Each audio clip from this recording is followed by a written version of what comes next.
Hello guys! Welcome back to my channel. Today guys, itong aking ibablog yung weekend namin.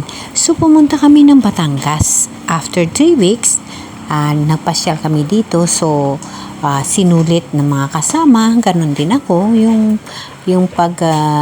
gala sa karagatan. Kahit mainit, basta makagala at kumain doon sa ilalim ng kahoy sa lilim sa kabilang isla. So hindi na ako nakakuha ng pag-video doon kasi ako ay naiwan dahil ayaw ko sa sobrang init. Napakainit.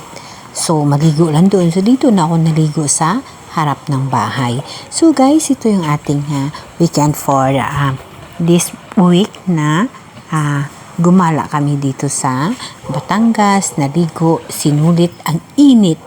Sinuog ang sobrang init, napakaganda ng tubig, napakalinaw. Nakabawi ako dahil noong last month, sobra yung amihan na what we call this, yung wave, sobra ang lakas. Amihan o habagat, ay iwan guys, basta ganun. Sa dagat ako pero hindi ko kapisado yung mga term na ganyan. So, ayun guys, nag-enjoy yung mga kasama, yati, namingwit ng mga isda at kung ano-ano pang mga ginawa. So, ako, behave ako masyado. Naligo lang ako sa dagat, nag-swimming. So, ayun, may umalis na pambot, guys.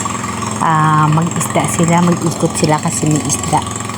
So, nag-swimming na ako sa harap ng bahay. After that, nag-stay at home.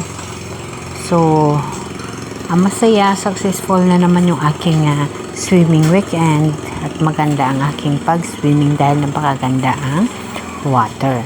So, maraming salamat sa inyo guys sa pag-support nyo sa aking channel at sa panatili ng panood ninyo. So, maganda ang panahon ngayon kaya napakaganda ng tubig, napakalinaw. So, ito, marami na naman nagpupunta sa karagatan sa pamamot sa hapon dahil matahimik yung karagatan. Ang mga isda ay halatado na nag-iipon-ipon. So, ayan, pupuntahan nila, humulugan nila ng pukot. Okay guys, maraming salamat sa inyo.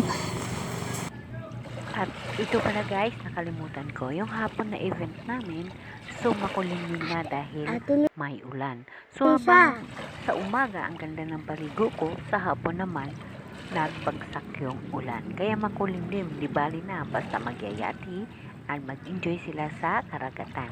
So ako naman, enjoy ako at sa mga interesado makinig sa experience ko bilang na-stroke na person, sa susunod ko na video, ikikwento ko sa inyo. Okay guys, thank you for watching. See you on my next video regarding sa pag-stroke ko.